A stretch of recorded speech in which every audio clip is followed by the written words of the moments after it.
यूं तो साल भर में कई मौसम आते हैं और कई महीने बदलते हैं, लेकिन फरवरी और फागुन की बात थोड़ी अलग है, जुदा है। गर्मी दस्तक देने लगी है तो सुबह शाम अब भी ठंड है। चारों तरफ रंग बिरंगे फूल खिले हैं। पूरी कायनात कई रंगों से सजी हुई नजर आ रही है। हुसैन, और इसका असर दिलो दिमाग पर भी होता है। मिजाज में मस्ती छाने लगती है। यंगस्टर्स के लिए तो ये महीना कुछ ज्यादा ही स्पेशल होता है। बिल्कुल ठीक कह रही हैं मीनाक्षी आप। फागुन और फरवरी के महीने को प्यार का महीना भी कहते हैं। वैसे आज रोज डे है ना? अच्छा, आप ये मनाते हैं क्या पूरा वैलेंटाइन वीक?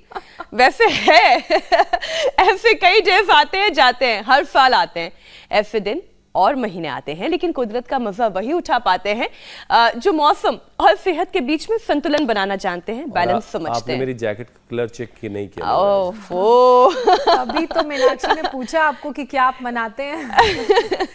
लेकिन 100 बात की एक बात, life is all about balance. लोग अक्सर चूक कर जाते हैं। अब देखिए, सीजन चेंज की वजह से ज्यादातर लोग किसी ना किसी परेशानी से जूझ रहे हैं, जिसमें सबसे कॉमन है कफ, कोल्ड, कंजेशन और वायरल। ज्योत्सना, दिक्कत भी अलग अलग है। किसी को सर्दी खांसी परेशान कर रही है तो किसी को बदहजमी की शिकायत है और सिर दर्द सता रहा है।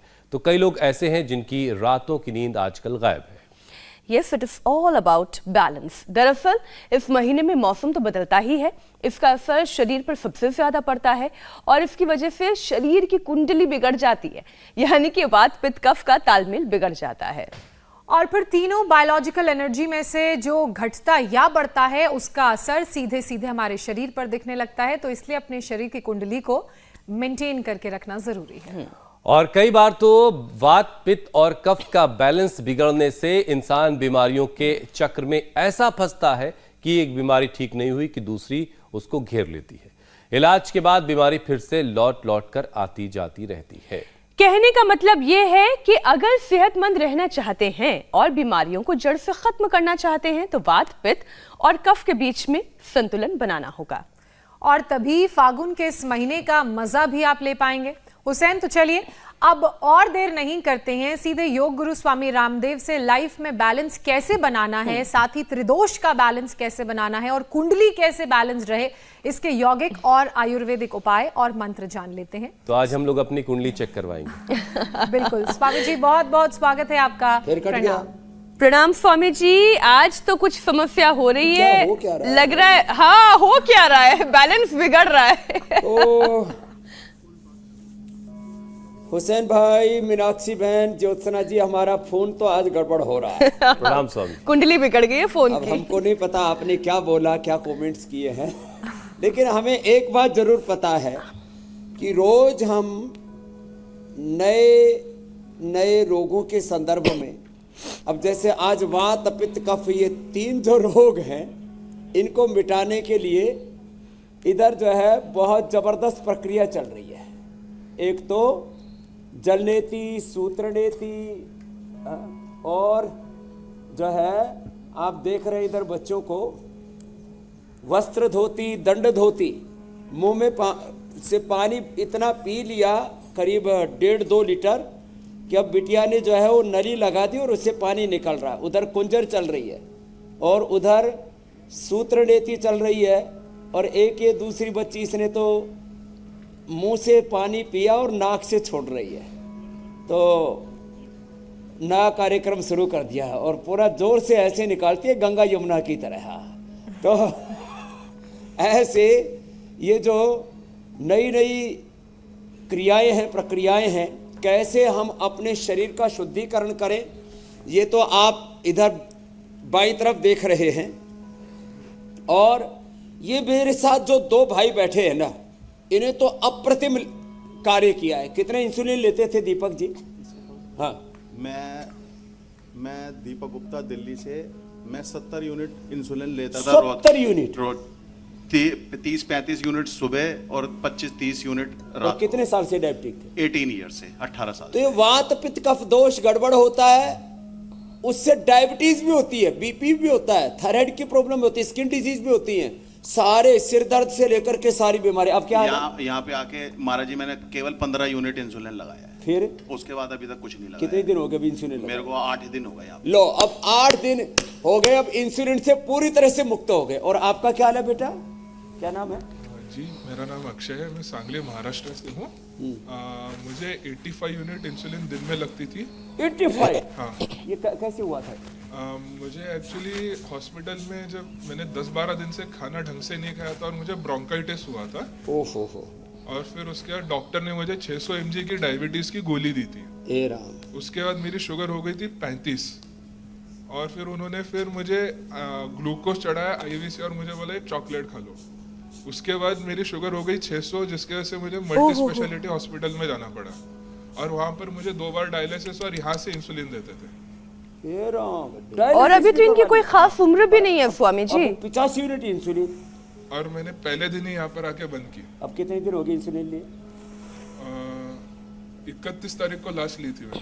7 दिन हो गए। जोरदार ताली बजा दो भाई इस लड़के के लिए। जाओ बच्चा। अब ये तो मैंने कुछ एक वात पित्त कफ से, तो यह ममता जी बैठी हैं, हर्ष बैठे हैं, इनहेलर लेना पड़ता था, स्टीरॉयड लेने पड़ते थे, छूट गया है। ये हमारे श्याम जी इधर देख रहे हैं आप, जिनको ये श्रृंगी करवा रहे हैं और लीच लगवा रहे हैं इधर, ये जो सारा कार्यक्रम चल रहा है, हमारे जो है पैरालिसिस तक हो चुका था, अब उसको ठीक कर लिया। तो ये पैरालिसिस घुटनों का ऑपरेशन बता दिया था डॉक्टर ने। ये अंबिका जिसको भयंकर पित्त बनता था, वात पित्त कफ त्रिदोष का प्रशमन, जल नेति, सूत्र नेति, वस्त्र नेति, नस्य, वात मोक्षण, रक्त मोक्षण, बस्ती, इन सारी चीजों से तो हम करते ही हैं। इसके लिए प्राणायाम। और आज चारों तरफ हमारे यहाँ बगीचे में फूल ही खिले हैं, और ये तो रोज गार्डन भी हमारा, यहाँ रोज भी पीछे कितने सुंदर सुंदर खिले हैं, और मैं भी गुलाब का ही फूल हूँ। और हुसैन कार्यक्रम में रोज डे का जिक्र भी कर रहे थे आज तो गुलाब ही गुलाब हो रहा है सब कुछ। तो आज जो है PCR वालों की तनख्वाह काटनी पड़ेगी, वो फोन ठीक से नहीं लगा पाएगा। ये जो है घबरा जाएंगे स्वामी जी सुबह सुबह, इनको उनका बैलेंस बिगड़ जाएगा, वात पित्त और कफ तीनों का। नहीं चलने देती मोबाइल कंपनियां, पैसे खूब लेती हैं, चलिए हजारों लाखों करोड़। स्वामी जी ये बताएं, आप हमें सुन भी पा रहे हैं या नहीं? हम भस्त्रिका कपालभाति, चलिए भस्त्रिका से कफ रोग, कपालभाति आराम आराम से करने से पित्त रोग, पाचन ठीक होगा, अनुलोम विलोम से वात रोग ठीक हो जाते हैं।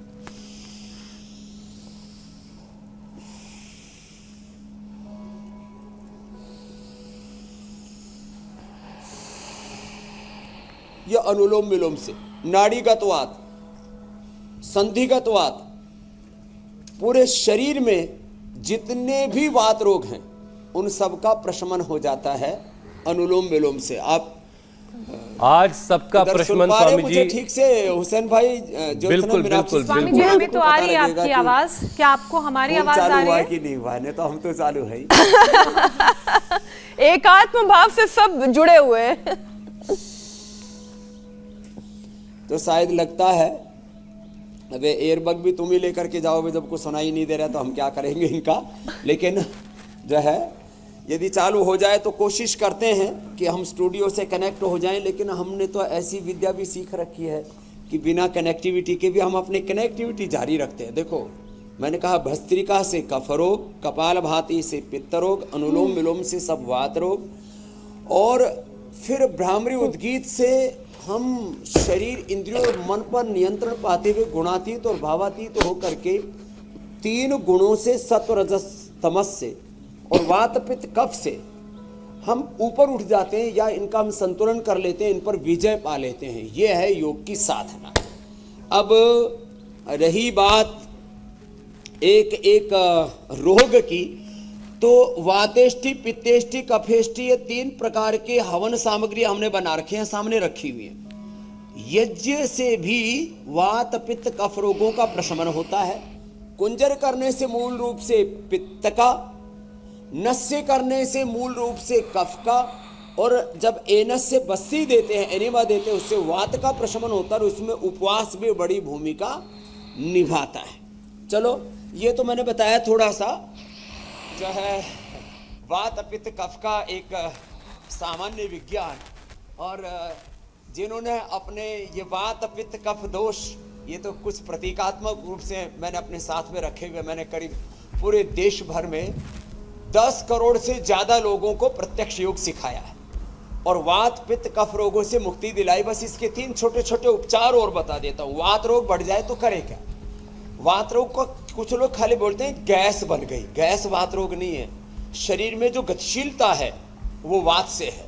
शरीर में जो ऊष्मा है, जो आपकी इनर एनर्जी है ना, ऊष्मा अंदर की गर्मी का हो, ताकत को हो, वो पित्त से है। और कफ से शरीर के अंदर ये जो भी शरीर का भार है, ये जो ढांचा है, जो शरीर के अंदर जो भी हमारा अस्तित्व है, ये कफ से है। तो समदोषः समाग्निश्च समधातु मलक्रियः प्रसन्न आत्मा इंद्रिय मनः स्वस्थित्य विधीयते। यदि तीनों दोष सम रहेंगे तो आपका स्वास्थ्य अच्छा रहेगा। उसके लिए योगिक जोगिंग कर लें जिससे बन पाए, जिनसे बन पाए सूर्य नमस्कार कर लें, नहीं तो ताड़ासन, तिर्यक ताड़ासन, जहां से मीनाक्षी जी और ज्योत्सना जी ने शुरुआत की, इतने से ही गुजारा कर लें। वात के लिए हल्दी, मेथी, सौंठ, सुरंजान जो आप यहाँ पर देख रहे हैं, हल्दी, मेथी, सौंठ, सुरंजान, मीठी और अश्वगंधा, ये औषधियाँ इसलिए हम यहाँ पर रखते हैं। और कफ के लिए आप देखते हैं सोठ, पीपल, काली मिर्च, त्रिकुटा। और पित्त के लिए जीरा, धनिया, मेथी, सौंफ, अजवाइन। इसके लिए ये सारे द्रव्य यहाँ पर रखे हुए हैं और इनसे वात, पित्त, कफ त्रिदोषों का प्रशमन होता है। तो जो कर सके वो तो कठिन अभ्यास भी कर लेना, नहीं तो ताड़ासन, तिर्यक ताड़ासन से इतने से शुरुआत तो करें। सूक्ष्म व्यायाम। स्वामी जी, आपकी देखिए दिल्ली नहीं दुनिया भर में पहुंच है, लेकिन दिल्ली से अब हमारी पहुंच आप तक हो गई है, ऐसा हमें बता दिया गया है। तो परम औषधि है। तो अब मेरी आवाज शायद आप तक पहुंच रही होगी। आज जो है या तो कोई टेक्निकल जो भी प्रॉब्लम आ गई जो है,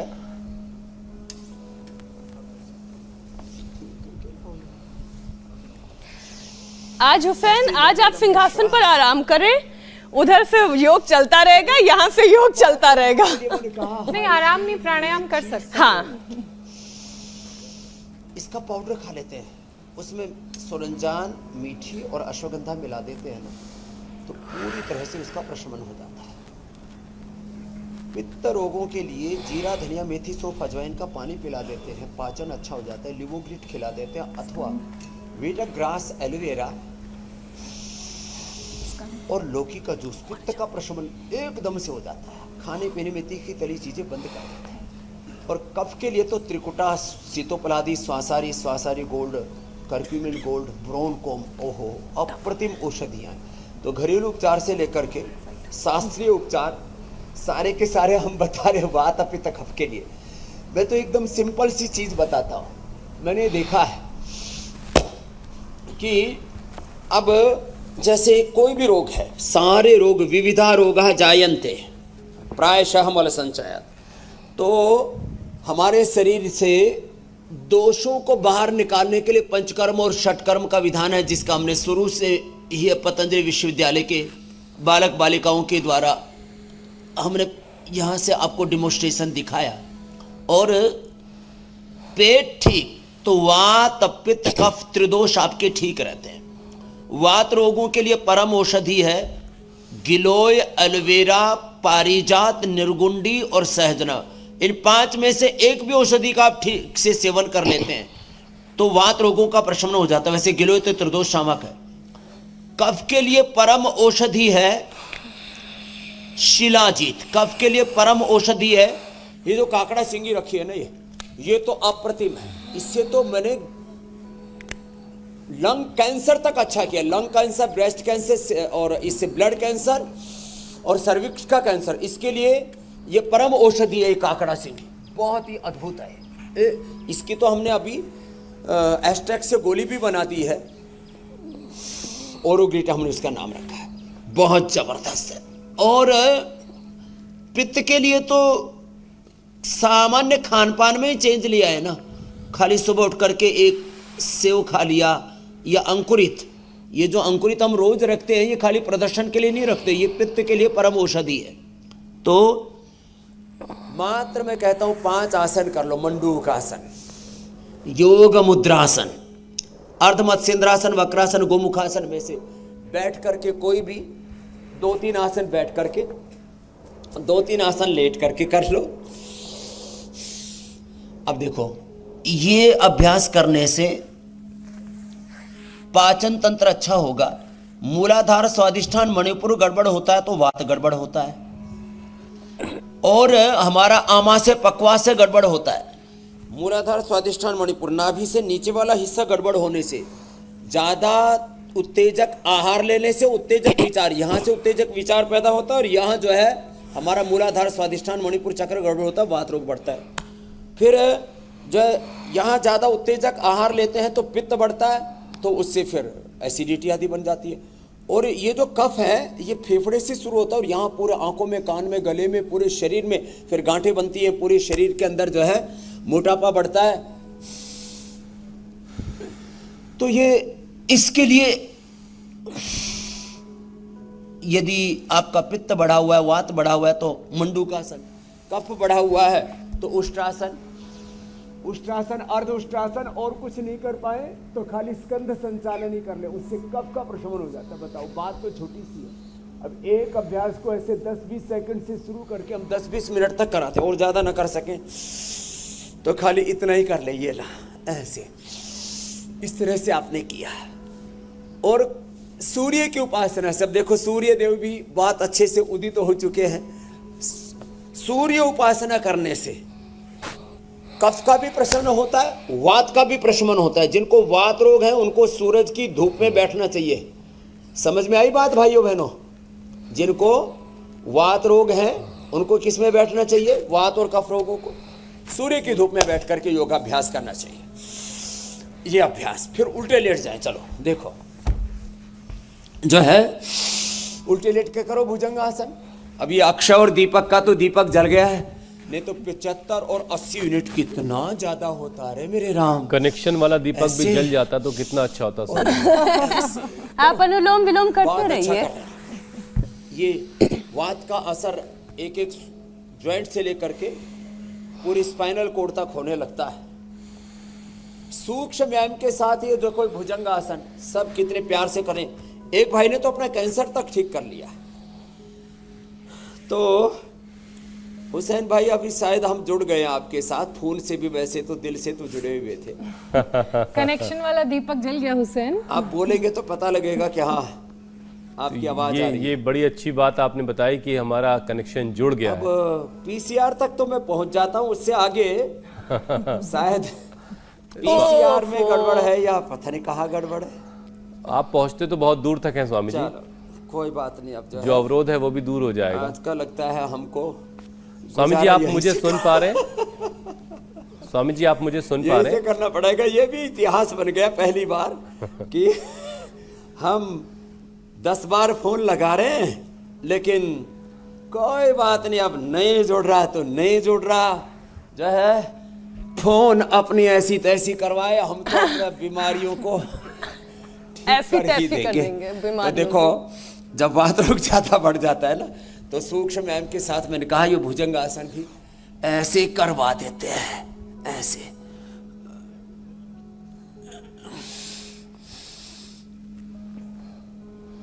तो पीसीआर तक तो गपशप हो रही है, वहां वो जो बोल रहे हैं वो हमारे तक भी पहुंच रहा है। अब वात रोग ज्यादा बढ़ जाता है ना, तो पूरी रीढ़ की हड्डी को भी जकड़ लेता है, ऐसे।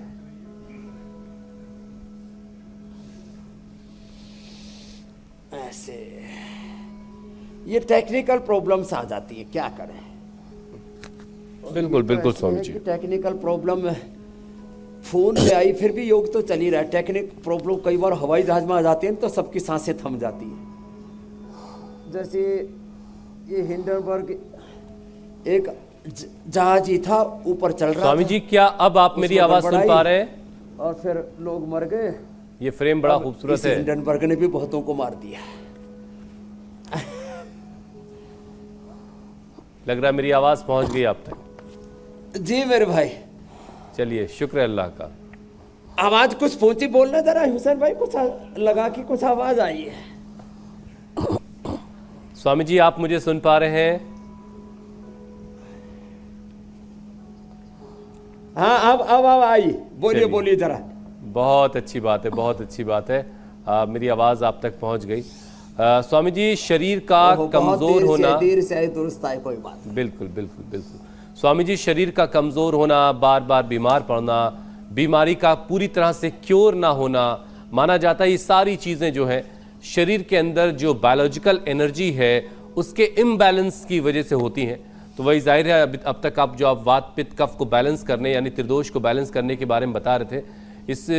इससे पहले आप नाड़ी विद्या के बारे में ज़रा सा समझाइए कि इसके ज़रिए बीमारी को कैसे पहचाना जाता है।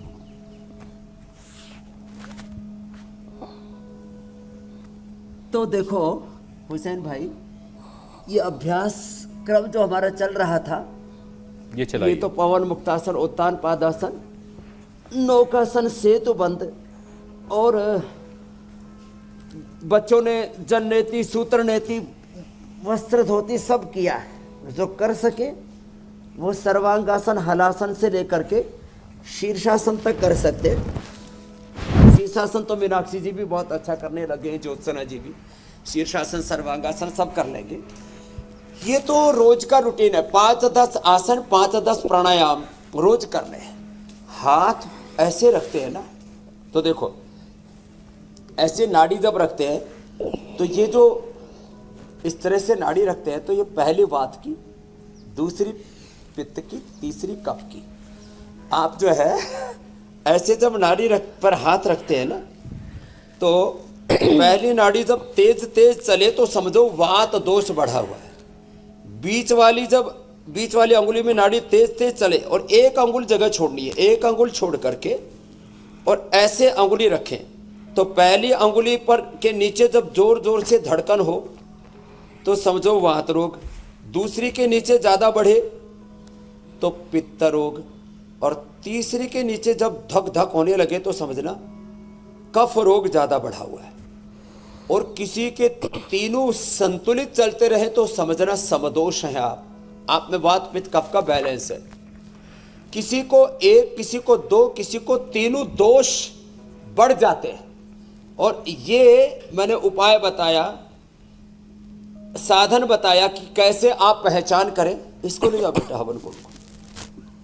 स्वामी जी, ये कुछ मिल ही नहीं रहा है, बहुत देर से ढूंढ रहा हूं। वात पित्त कफ त्रिदोष के पहचान के लिए नहीं, वाकई स्वामी जी, और मुझे कुछ नहीं मिला अभी एक तक। बात और बताता हूं। अच्छा स्वामी जी, इसमें तो दाएं बाएं का कोई फेर नहीं है ना, किसी भी हाथ में देख सकते हैं, या कुछ ऐसा भी है दाएं बाएं में? हाँ, कोई दाएं बाएं का फेर नहीं है। ठीक है। ये दरअसल दाएं बाएं का, स्त्री पुरुष का, जात पात का, ऊंच नीच का कोई भेद शरीर में नहीं है। सबके भीतर लिवर, किडनी, हार्ट, ब्रेन सबके जैसे। यहाँ ब्राह्मण क्षत्रिय वैश्य का कोई भेदभाव नहीं है। वैसे जो अज्ञान को दूर करे वो ब्राह्मण, जो अन्याय को दूर करे वो क्षत्रिय, जो अभाव को दूर करे वो वैश्य, और जो अपवित्रता, असुचिता को दूर करे वो शूद्र। तो ये तो चारों, ये ब्राह्मण, क्षत्रिय, वैश्य, शूद्र सब यहीं पर है। सब मामला यहाँ भी स्वामी जी वैद्य जी आ गई बहुत हैं। मामला फसावट वाला है, इससे ज्यादा उधर जाएंगे नहीं। नहीं, लॉन्ग अब फ्रेम सीख पे रहे कोई दिखाया विद्या जाए। तो समझनी चाहिए ना। ये देखिए, ज्योत्सना की नाड़ी चेक कर रही है मीनाक्षी। तो देखो स्वामी जी, यहाँ तो मुझे सब एक जैसा ही अब लग आप रहा है। बताओ बैलेंस है। पहली, दूसरी की तीसरी, लो मैं पूछे। तीनों के नीचे धड़कन आ रही है ना? बराबर है ज्योत्सना के, तो बैलेंस है मतलब। अरे भाई, और जरा हमारी भी देख हुसैन लीजिए। भाई की नाड़ी समाधि में। वैद्य जी, शो के बाद देखते हैं। मेरा कफ पक्का बिगड़ा हुआ होगा। सच में ये बिल्कुल इसको नाड़ी विज्ञान कहते थे। यह बड़ा जोरदार मामला है। और जो है मुझे एक बात बताता हूँ आपको। वैद्य जी से शिक्षा जो लेनी पड़ेगी एक बार स्वामी जी सुबह शो सुबह के बाद। उठ करके पांचों प्राणायाम कर लेते हैं ना, भस्त्रिका, कपालभाति, अनुलोम विलोम, 3 ही कर लिए। वात, पित्त, कफ, कफ, पित्त, वात, तीनों। कफ भस्त्रिका से, पित्त कपालभाति से और अनुलोम विलोम से नाड़ीगत वात। 72 करोड़ 72 लाख 10,201 नाड़ी में, 8 चक्रों में, 9 द्वारों में, 37 ट्रिलियन सेल्स में वात का बैलेंस रहता है अनुलोम विलोम से। और एक एक सेल में 30 ट्रिलियन सेल्स और 37 ट्रिलियन सेल्स और उनसे बने हुए अलग अलग टिश्यू, ऑर्गन्स और उनसे बना हुआ पूरा ही सिस्टम, शरीर, इंद्रियों, मन, प्राण, चित्त, चेतना, आत्मा का, सोल का और सुपर सोल, वाहेगुरु, अकाल पुरख, अल्लाह ऑलमाइटी गॉड का पूरा समन्वय अपने शरीर के अंदर है। ये कितनी अद्भुत रचना है। और उसको ठीक करने के लिए मात्र भस्त्रिका, कपालभाति, अनुलोम विलोम, 3 प्राणायाम, मात्र ये नस्य जल लेती, सूत्र लेती, बस्ती और कुंजर आदि क्रियाएं, क्या अद्भुत विधान है भगवान का। और ये सब हम बार बार पूरे देश को बता रहे हैं। और देखो, पित्त बढ़ने से स्किन की प्रॉब्लम बढ़ती है, नींद उड़ जाती है, पित्त बढ़ने से गुस्सा ज्यादा आता है, वात पित्त कफ त्रिदोषों का संतुलन बिगड़ जाए तो आदमी को कैंसर जैसा, एसएलएम ऐसी ऑटोइम्यून डिजीज है, ये वात पित्त कफ त्रिदोष का असंतुलन है। और पित्त दोष गड़बड़ होने से डायबिटीज और ये हाइपरटेंशन की बीमारी होती है। कफ दोष गड़बड़ होने से अस्थमा, ब्रोंकाइटिस, लंग फाइब्रोसिस जैसी बीमारी होती है। और कफ गड़बड़ होने से ही ये थायराइड की प्रॉब्लम होती है। इसमें उज्जाई भी करें फिर तो ये जितने भी वो लाइफस्टाइल डिजीज है, इनक्योरेबल डिजीज है, अच्छा स्वामी जी, एक गड़बड़ होने से एक आउट ऑफ सिलेबस क्वेश्चन मैं पूछना एक चाहती हूँ। डिस्क्लेमर बड़ा जरूरी है। हाँ। जी मेरे स्वामी भाई। जी, आज जो है मीनाक्षी अभी वैद्य बन गई थी, तो मैं दर्शकों से कह देना चाहता हूँ, कहीं ऐसा ना हो कि आज शाम को जब ये घर पे हो तो आस पड़ोस के लोग नाड़ी चेक करवाने पहुंचने लगे इनसे। तो भाई ऐसा है कि नीम हकीम खतरे जान का मामला हो सकता है, तो नाड़ी स्वामी जी से चेक करवाइएगा अपनी। नहीं, मैं सिर्फ एक अंदाजा समझने की कोशिश की थी। मैं कोई नीम हकीम नहीं हूँ, कोई वैद्य नहीं हूँ, लेकिन हाँ ये जरूर है कि अगर नस पर हाथ रखी जाए तो धड़कन का पता चलता है। वो अब मुझे नहीं पता ज्योत्सना को क्यों नहीं पता चला, मुझे क्यों पता चला, 1-2 बार में शायद हो जाएगा। लेकिन स्वामी जी, मैं नस मिल गई, मुझे मिली नहीं। अच्छा स्वामी जी, एक सिलेबस के बाहर का आज सवाल है, अब सब हो सकता है प्रोड्यूसर साहब मुझे डांट लगाएंगे, ये टॉपिक कहाँ से लेकर आए। लेकिन स्वामी जी, मैंने जो देखा एक्यूप्रेशर का इसका कोई कनेक्शन है या नहीं। हुसैन कई बार हाथ में काला धागा बांधते हैं, अब ये नजर ना लगने वाला धागा, या इसका कोई एक्यूप्रेशर कनेक्शन है। या फिर हिंदू धर्म में लोग कलावा बांधते हैं, अब जैसे मैंने भी एक कलावा बांध रखा है, तो क्या इनका एक्यूप्रेशर कोई असर होता है बॉडी पर? ऐसा नहीं है जी जी। हाँ, वो भी मैं बताता हूँ। हाँ, हुसैन जी ने भी काला धागा बांधा हुआ और मोदी जी भी बांधते हैं, तो लगता है हुसैन भाई देश के प्रधानमंत्री होना चाहते हैं। Oh my God. शुभकामनाएं। ये तो खतरे की आहट है स्वामी जी। काला और लाल का कोई ऐसी बात नहीं तो लेकिन इससे भी नाड़ी का संतुलन बना रहता है। ये जो धागा है ना, ये भी नाड़ी का संतुलन करने में मदद करता है। जो हाथों की चूड़ियां हैं या हाथों में कड़ा पहनते हैं हमारे सिख भाई, आजकल तो सोने के कड़े और सोने के जो है क्या पहनते हो, ब्रेसलेट। हमारे सलमान भाई भी पहनते हैं और फैंसी सा पहनते हैं। तो ये ब्रेसलेट से वात पित्त कफ त्रिदोष का संतुलन होता है। इससे यौन रोग भी नहीं होते, शरीर में कोई दुर्बलता भी नहीं आती। जिसके शरीर में कमजोरी होती है, इम्यूनिटी जिसकी लो होती है, उसको अलग अलग प्रकार के जो है, ये शायद आप उधर से कुछ बोलेंगे तो पता लग जाएगा, शायद फोन चालू है कि कट गया। ज्योत्सना जी आप सुन पा रहे हैं स्वामी ये जो जी? पैरों में कड़े पहनते हैं, हाथों में चूड़ियां पहनते हैं या अंगूठियां आदि पहनते हैं, इनका भी नाड़ी विज्ञान से गहरा संबंध है। ये बात एकदम पक्की है। तो ये हर एक चीज के, ये नाक बिंधवाते, कान बिंधवाते, इनका भी रोगों से संबंध होता है। जिसके कान बींध दिए जाते हैं उसको जिंदगी में कभी भी हर्निया और हाइड्रोसिल की प्रॉब्लम नहीं होती है। अब बताओ, बात तो छोटी सी है। अब ये जो छोटी छोटी चीजें, जिसको ये नाक बेंध दिया जाता है, उसको कभी भी सिर में दर्द नहीं होता। हम नशे करा के सिर दर्द ठीक करते हैं, इसने भी ठीक किया है जो सामने बैठी है अंबिका। हाँ, बहुत भयंकर सिर में दर्द लेकिन था। स्वामी जी आप करें तो नाक ये छिदवाने के बाद नाक बिंदवाना, कान बिंदवाना, पाजेव पहनना, हाथ पैरों में, पहले चांदी के कड़े पहनते थे हुसैन भाई मोटे मोटे, अभी मैं वापस आपसे जुड़ चुका हूं, बीच में फोन कट गया था। ये हाथ में अंगूठियां पहनते, वैसे अंगूठे में जो पहने वो अंगूठी, लेकिन जो अंगुरियों में पहनते उसका अंगूठी बोलते कर जो भी है, कुछ तो पांचों के पांच में पहन के रखें, शनि केतु राहु भूत प्रेत डाकिनी शासिनी पिशाचिनी चंडालिनी सबके पहन के रखते हैं। लेकिन एक बात मैं बता देता हूं, जो सुबह सुबह योग कर लेता उसके ऊपर कोई शनि केतु राहु भूत प्रेत वास्तु दोष काल सर्प दोष कोई दोष नहीं चढ़ता उसको उसको फिर कहीं किसी तांत्रिक के पास जाने की जरूरत नहीं, अपना तंत्र मंत्र अपने पास ही है, योग का मंत्र है ये। कुछ कह रहे थे हुसैन भाई आप? स्वामी जी मैं ये कह रहा था, थोड़ा सा कॉन्ट्राडिक्शन लग रहा था। आपने बताया कि नाक जिनकी छिदी हुई होती है उनके सिर में दर्द नहीं होता है, लेकिन हम अक्सर देखते हैं कि बहुत सारे लोगों के नाक छिदी हुई है और सिर पे दुपट्टा एकदम टाइट करके बंधा हुआ होता है। अब पति गुस्सा दिला देगा तो बनना पड़ेगा ना बैंडेड क्वीन। किसी का नाक छिद जाता वो दूसरों को सिर में दर्द कर देती है, वो इंडिविजुअल किसी की व्यक्तिगत प्रॉब्लम है। ठीक है स्वामी। तो वो अपवाद पर न जाए, हम नियम की बात कर रहे हैं। ठीक है, ये अपवाद था और ज्यादातर ऐसा होता है कि जिसकी नाक छिदी उसकी वजह से सिर दर्द में राहत, सिर दर्द नहीं होगा और अगर होगा भी तो हल्का फुल्का होगा, जैसा स्वामी जी बता रहे हैं। अच्छा स्वामी जी देखिए, मौसम अब रंग बदलने लगा है, सुबह शाम की ठंडक है, दिन में काफी गर्मी हो रही है।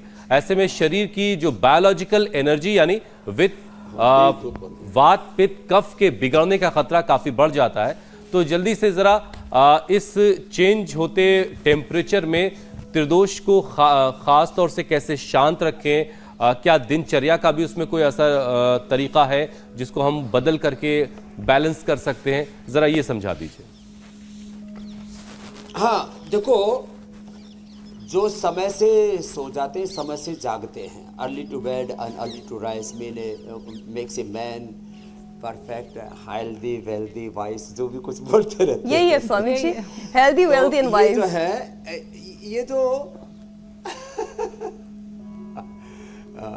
तो रात को जो 10 बजे से पहले सो जाते हैं, रात को 10 बजे से लेकर के सुबह 3-4 बजे की जो नींद होती है सर्वश्रेष्ठ होती है। जो ये नींद ले लेते हैं, आहार निद्रा ब्रह्मचर्य 3 आरोग्य के स्तंभ कहें, आधारभूत तत्व कहें, तो जो 6 घंटे नींद अच्छी लेते हैं उनको वात पित्त कफ का बैलेंस नहीं बिगड़ता। काल भोजनम आरोग्य करणाम, जो समय से खाना खाते हैं उनका वात पित्त कफ त्रिदोष नहीं बिगड़ता। और समय खाने में भी सुबह 8 बजे, दोपहर को 12 से 1 बजे और शाम को 7 से 8 बजे का ये सबसे अच्छा सात्विक समय होता है। और यदि कोई की उम्र 40-50 साल के आसपास हो गई है तो फिर इसको 2 ही बार, सुबह 10 बजे से 10 के आसपास और शाम को 5-6 के आसपास, ये 2 ही बार खाना चाहिए। उससे इंटरमिटेंट उपवास भी हो जाएगा। शरीर में जो हर दिन देखो, हर दिन शरीर में वात बढ़ता है, पित्त बढ़ता है, कफ बढ़ता है, हर दिन शरीर के अंदर वेट भी बढ़ता है, कोलेस्ट्रॉल भी बढ़ता है, कैंसर के सेल्स भी बढ़ते हैं, शुगर भी बढ़ता है, बीपी भी बढ़ता है, स्ट्रेस भी बढ़ता है, सब कुछ बढ़ता है। यदि हम ये इंटरमिटेंट उपवास करते रहे तो ये सारी बढ़ी हुई चीज़ों का अपने आप बैलेंस हो जाता है, वात पित्त कफ का भी बैलेंस हो जाता है। तो ये समय से खाना खाएं और हो सके तो 2 बार ही खाएं। स्वामी जी जब फोन नखरे दिखा रहा था, और जो जवान है उनको भी 3 बार, और जो 40 पार कर चुके हैं उनको 2 बार, और मेरे जैसे योगियों को 1 ही बार बहुत है। जी मेरे भाई। स्वामी जी जब फोन नखरे दिखा रहा था ना, तो उस वक्त आपने प्राणायाम के फायदे बताए थे वात पित्त कफ को बैलेंस करने के लिए, लेकिन जरा जल्दी से एक बार फिर से उसको दोहरा दीजिए कि प्राणायाम कैसे कारगर है वात पित्त कफ को बैलेंस करने के लिए, फिर हम सवालों पर जाएंगे। हाँ तो देखो, वात पित्त कफ प्राणायाम पूरा, वात को सबसे पहले क्यों बोलते हैं? एक तो सर्वाधिक विकृतियां वात से होती है और वात से शरीर की गति है, शक्ति है।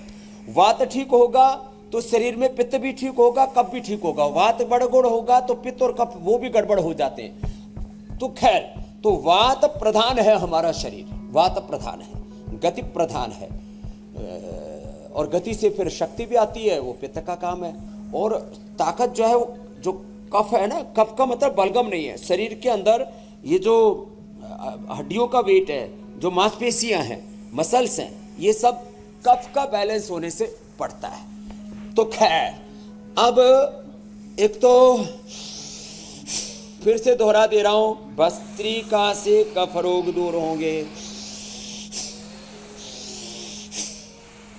और ज्यादा कफ बढ़ गया हो तो दूध में हल्दी, शिलाजी, च्यवनप्राश, शिला, तुलसी अथवा सोंठ, पीपल, काली मिर्च, त्रिकुटा अथवा स्वासारी वटी, स्वासारी गोल्ड और करक्यूमिन गोल्ड और ब्रोन को, दिव्य पेय या स्वासारी क्वाथ, ये सब हमने सारे क्वाथों के बारे में हमने बार बार बताया भी है और लोगों को ये समझाया है कि आपका कफ बढ़ गया है तो स्वासारी ले लो, आपका पित्त बढ़ गया है तो सरकौप ले लो या ल्यूग्रिट ले लो, और वात बढ़ गया है तो जो है पीड़ांतक क्वाथ ही पी लो या दशमूल क्वाथ पी लो या एलोवेरा, गिलोय, पारिजात, निर्गुंडी और सहजने का प्रयोग बताया मैंने। वात के लिए अनुलोम विलोम, पित्त के लिए कपालभाति और कफ के लिए भस्त्रिका।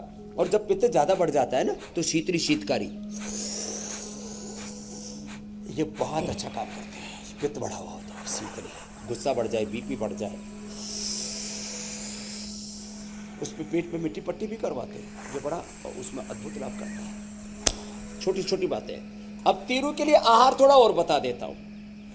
वात रोगों के लिए आहार 200 ग्राम एलोवेरा का पल्प, 50 ग्राम अंकुरित मेथी, जो यहाँ मेथी यहाँ पर रखी हुई अंकुरित करके, और 10 ग्राम कच्ची हल्दी, उसको जो है कद्दूकस कर ले, और 1 चम्मच गाय का घी, थोड़ा सा जीरा, धनिया, पुदीना और उसके अंदर हींग डाल करके छोंक लगा करके, इसको एटीएम की सब्जी बोलते हैं। एटीएम की सब्जी अथवा केवल मेथी की भी सब्जी बनाते हैं, केवल राजस्थान में तो कच्ची हल्दी की भी सब्जी बनाते हैं, और मिलेट्स खाएं तो वात रोग दूर हो जाएंगे। जिनको कफ रोग हैं वो चना, खजूर, अनार, पपीता खाएं, उससे कफ रोग दूर हो जाते हैं। और मैंने प्रयोग मीनाक्षी जी पर किया, यहाँ हजारों लाखों रोगियों पर मैंने किया है। और जिनका पित्त बढ़ा हुआ है उनको वीटग्रास, एलोवेरा और लौकी का जूस पिला देते हैं, या जीरा, धनिया, सौंफ का पानी पिला देते हैं। जी स्वामी जी, ये इतने से उपाय करने से वात, पित्त, कफ का बैलेंस हो जाता है। गिलोय खाने से त्रिदोष का बैलेंस हो जाता है। त्रिदोषों अब अगले सवाल ले लीजिए। कुछ त्रिदोषों को दूर कैसे बड़े किया जाए, प्रश्न योग प्राणायाम के बाद आपने आहार में क्या क्या लेना चाहिए वो भी बताया। अब सवालों को शामिल कर लेते हैं। स्वामी जी, पहला सवाल मीरा का है, अपनी बेटी के लिए पूछ रही हैं। इनकी बेटी की उम्र 25 साल है और उसे 5 साल की उम्र से नेफ्रोटिक सिंड्रोम है।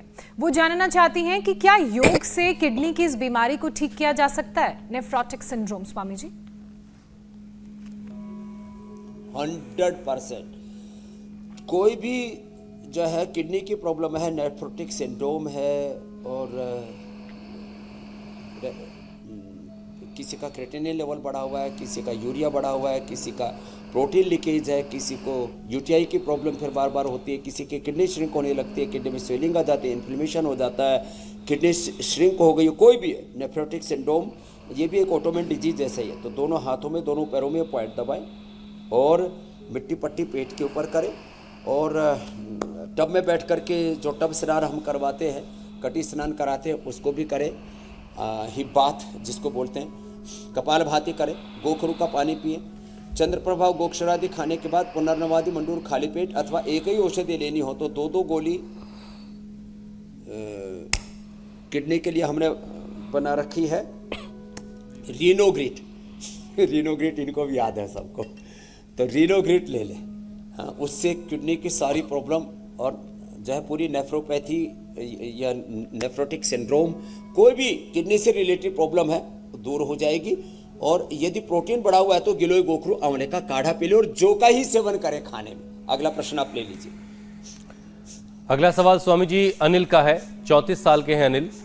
सब तरीके के परहेज करने के बाद भी उनका शुगर बढ़ा हुआ ही आ रहा है, मतलब शुगर कंट्रोल करने की तमाम कोशिशें उनकी कारगर नहीं हुई हैं। अब वो ऐसा क्या करें जिससे शुगर कंट्रोल हो जाए? शुगर के लाइव एग्जांपल सबसे पहले मैंने दीपक का और अक्षय का दिया था। दीपक का 75 और अक्षय का 85 इंसुलिन था, और इनके लिए फिर से एक बार अभिनंदन होना चाहिए। इन्होंने पहले ही दिन से अक्षय ने, और 2 दिन 3 दिन के अंदर दीपक ने, दीपक को 20 साल से, और इसको तो अलग अलग प्रकार के कॉम्प्लिकेशंस हुए, डायलिसिस तक कराना पड़ा, और इसको थोड़ा कफ कोल्ड हुआ था, बताओ, बिगड़ा था कफ और पहुंच गया हॉस्पिटल में इमरजेंसी में, फिर स्टीरॉइड दिया, उससे हो गई शुगर, और फिर कॉम्प्लिकेशंस बढ़े तो होगी किडनी खराब, और वापस अब लौट करके योग के क्षण में आया। तो लुटने पिटने से पहले आ जाया करो। तो ये लाइव एग्जांपल है। 85 और 75 यूनिट इंसुलिन बंद हो गई। मधुनाशिनी मधुग्रिट खाई और ये मंडूकासन और पवन मुक्तासन ये 2 किया, और खीरा, करेला, टमाटर का जूस, उसमें आंवला, एलोवेरा, गिलोय मिला करके पिला देते हैं। हम उसमें सदाबहार, चिरायता, कुटकी, गुड़मार, विजय सार भी मिलता है तो उसको भी पिला देते हैं। जी। आदि का पत्ता भी पैर में लगा देते हैं। छोटे छोटे उपाय, पेट मिट्टी पट्टी भी पेट पर लगा देते हैं। डायबिटीज से नॉन डायबिटिक हो जाते हैं, ये पॉइंट दबा देते हैं। जी स्वामी जी, अगला प्रश्न ले लेते हैं। अगला सवाल गणेश का है। आजकल भी लोग ऐसे नाम रखते हैं, मतलब बड़ी खुशी हुई जान के। गणेश जी सवाल पूछ रहे हैं, कोविड होने के बाद फिर स्टेज 3 का वैस्कुलर नेक्रोसिस हो गया है। स्वामी जी, ये बीमारी अभी तक हमने एक बार भी चर्चा में शामिल नहीं की है। वैस्कुलर नेक्रोसिस यानी कि हड्डियों तक ब्लड ना पहुंचने की वजह से बोन्स का कमजोर हो जाना। स्वामी जी, इसके लिए क्या उपाय है? स्टेज 3 की परेशानी है। देखो, वैस्कुलर नेक्रोसिस के लिए हड्डियों के अंदर खून की कमी, देखो सूक्ष्म नाड़ी तंत्र पूरे शरीर में फैला हुआ है, इसलिए मैं उसको बोलता हूँ 72,72,10,1001 नाड़ी तंत्र है हमारे शरीर। तो ये जो वैस्कुलर नेक्रोसिस की बीमारी है, इसके लिए एक तो लाक्षादि गुग्गल ले, लाक्षादि गुग्गुल, योगराज या महायोगराज गुग्गुल, एक गोली खा लिया करें, और साथ में अनुलोम विलोम प्राणायाम पूरा करें।